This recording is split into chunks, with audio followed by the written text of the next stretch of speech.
Friends, I hope you enjoyed this video. If you do, hit like, comment, subscribe. It really helps us out, and I appreciate everybody who does that. This is probably the most outrageous thing I've ever seen Hasan tweet. Just read that out loud. Read his tweet. Considering the Democratic Party's shifting position on immigration, it wouldn't surprise me if we got a Democratic Party-backed Muslim ban in 4 years. Bro. To which Hutch says, Jesus Christ. Bro. Yeah, that's wildly irresponsible. So here's the thing. You know, I think we've all tried to be, I know I have. I'm going to test your one rule of not punching left. I'm like, I'm the Joker here. Yeah, go ahead. Exactly. You're going to break your one rule. Yeah.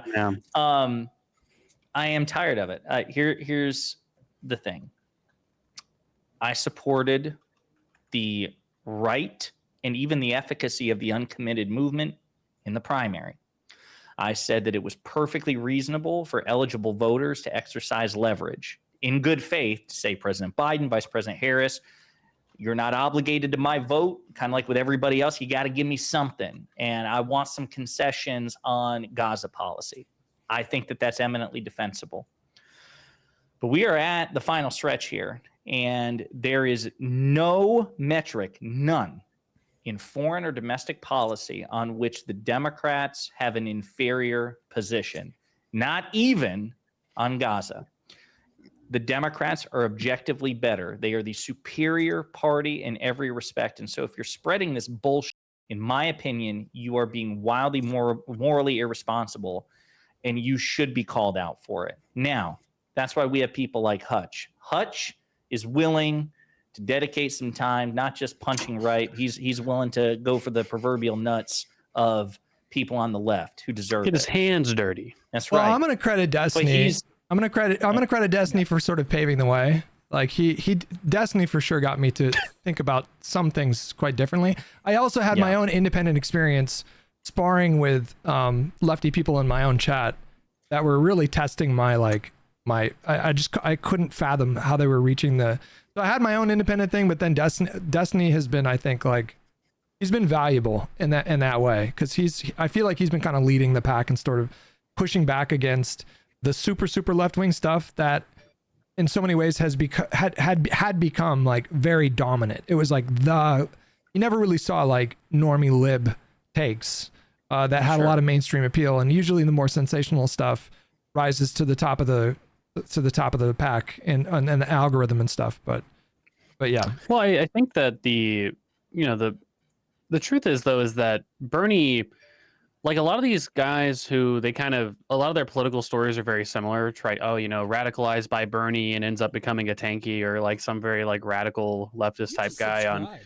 on Twitter or whatever. Dr. Imposter with 3 years, Bernie was 49 always months. like quite sort of, those people were never very representative of Bernie or, Bernie's movement or anything like that. At least not today, certainly looking back, right? I mean, even in 2016, Bernie ran a relatively positive campaign. I mean, certainly he attacked Hillary on some things, but it was not a particularly dirty primary, not coming from Bernie at the very least. I certainly remember Clinton taking some pot shots, at least more so than Bernie that I could think of. Obviously, they got into it sometimes, but wait. Bernie was never like a tanky or anything like that. I have to cut you off. Yeah. I don't think he was a tanky, but he stayed in the race until the convention when he had no path forward. And I think in retrospect, even he probably regrets doing that. So I do think that was kind of a contentious primary. I mean, he didn't go as far as like tankies, but he definitely weakened her campaign. She had to expend resources fighting him during months that she could have been fighting Trump.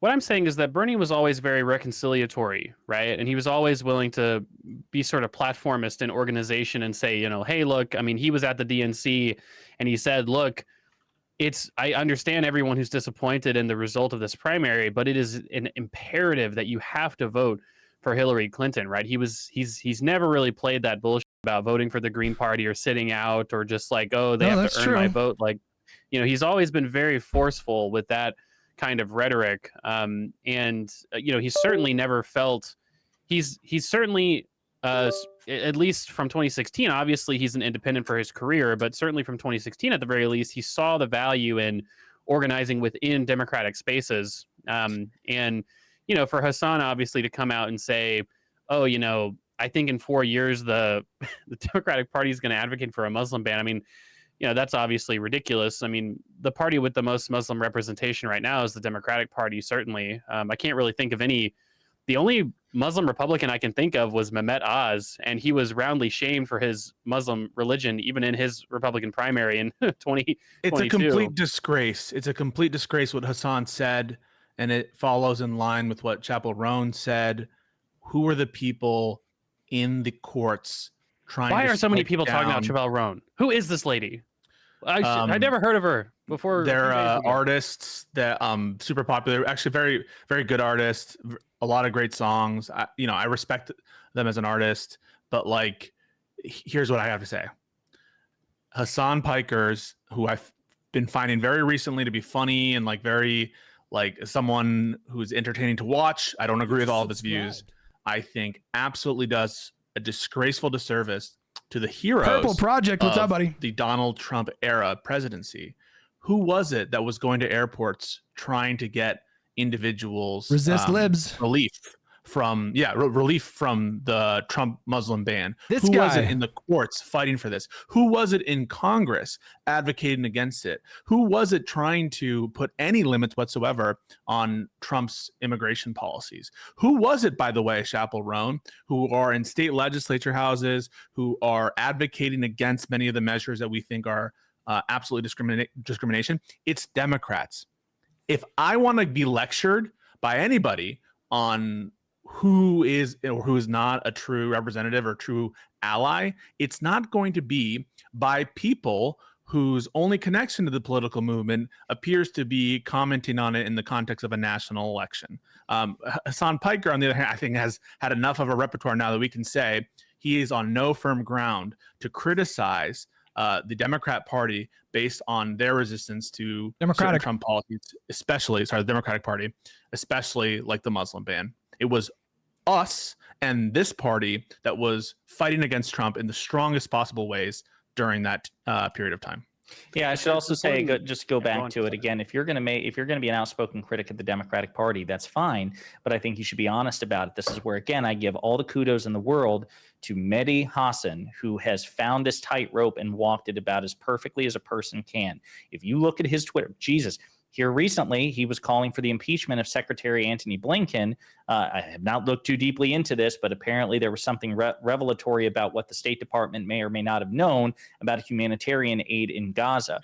So Mehdi Hasan is simultaneously calling for the impeachment of the Secretary of State and yet relentlessly defending Vice President Harris and the Democratic Party, very often to Muslim critics of the Biden-Harris administration. People are mostly invested in what's going on with Gaza, and he's looking them dead in the face and saying, listen, I hear you, I understand your pain, I have been criticizing them as relentlessly as you, but I'm telling you, even now, even at the height of your pain, if you are an eligible voter, it would be irresponsible to not vote for Kamala Harris. Sorry, guys, I just want to stick on that point just real quick and underscore it. I'm okay, even if I disagree, I don't actually have a view on it because I haven't investigated it. If you want to say that Antony Blinken deserves to be impeached for misrepresenting something to Congress, that I believe is a ground to impeach someone. If someone lies to Congress, I do think that that is impeachable. And so I just want to say, if that is found out, and he made a deliberate, intentional misrepresentation to Congress, I would also support the impeachment and removal of Antony Blinken because I think that that is an impeachable offense to knowingly make what you know to be false representations to Congress. So just want to make that clear on the record.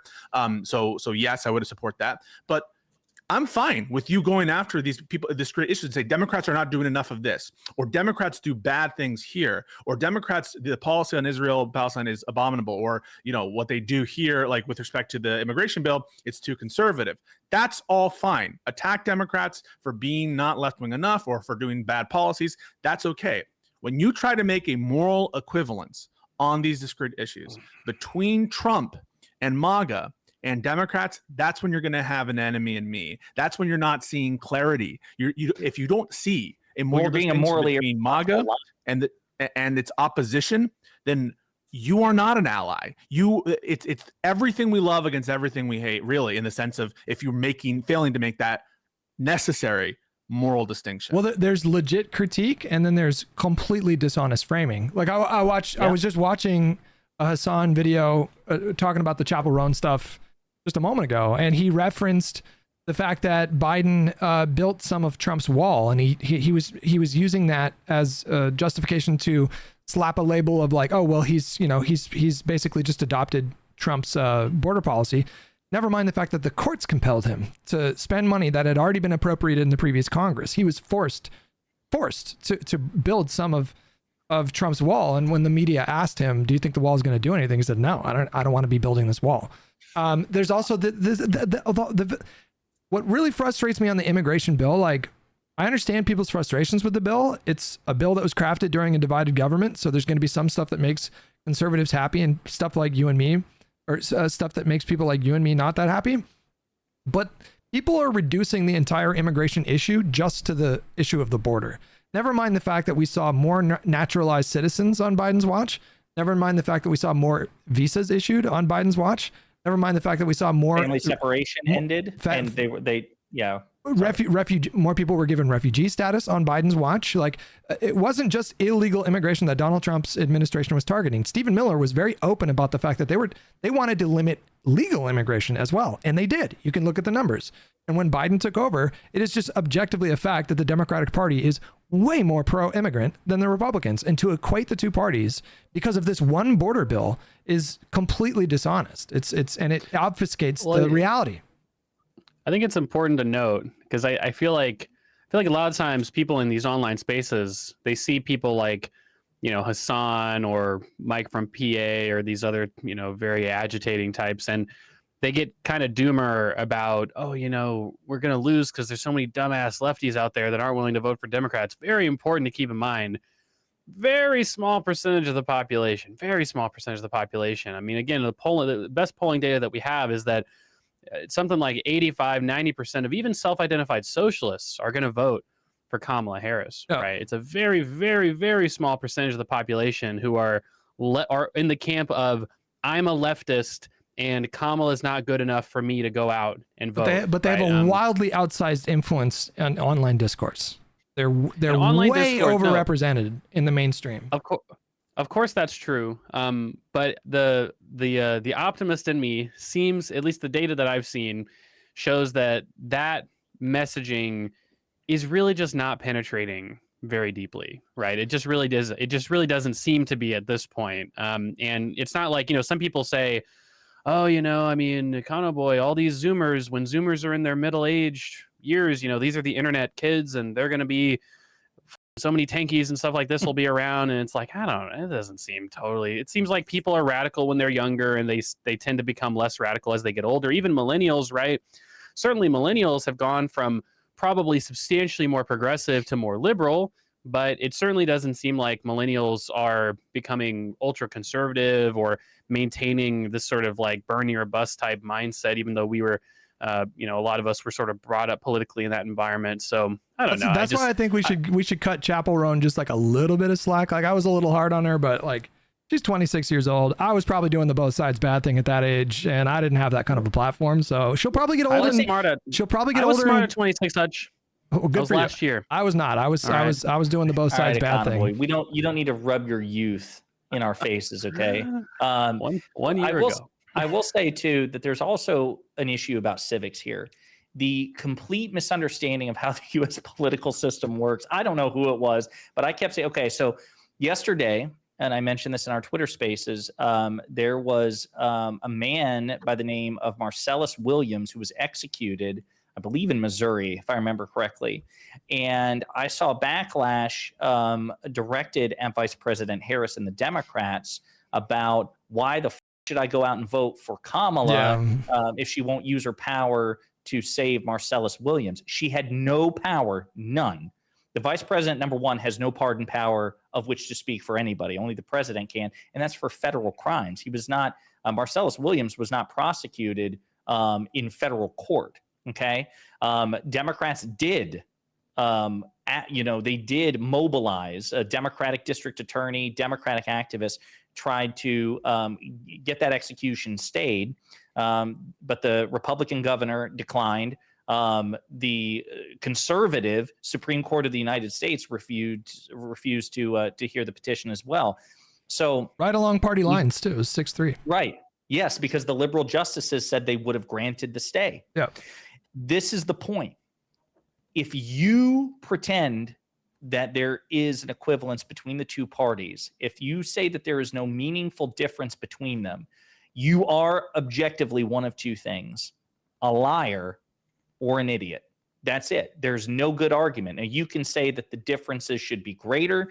You can say, as I often do, that Democrats should be more politically efficacious, more ruthless in their politics. There are plenty of good faith criticisms to make. But at the end of the day, it is better, not just for liberals and progressives and leftists and aspiring communists, but quite frankly, for conservatives, unless you're a conservative billionaire, it is better when Democrats have their hands on the levers of power compared to Republicans. That's just a fact, and facts don't care about your feelings. Well, Anything else before we move on? If the word demagogue is when someone plays into to like fears of the general public, but is there a word for people that play into people's ignorance? Because I think that's what happens a lot. And I'm saying I think Hasan does that. Like cult leader, maybe. It's just a lot of these people that were like, why the would I vote for Kamala if this guy was executed when Biden was president?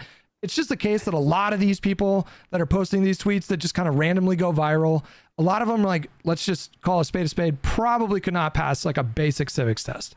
And they just have, it's unfortunate, but in the age of social media, a lot of these people have massive platforms, they have massive reach, and these really ignorant statements spread like wildfire. There's just a lot of people out there that are just not aware of the power structure in government.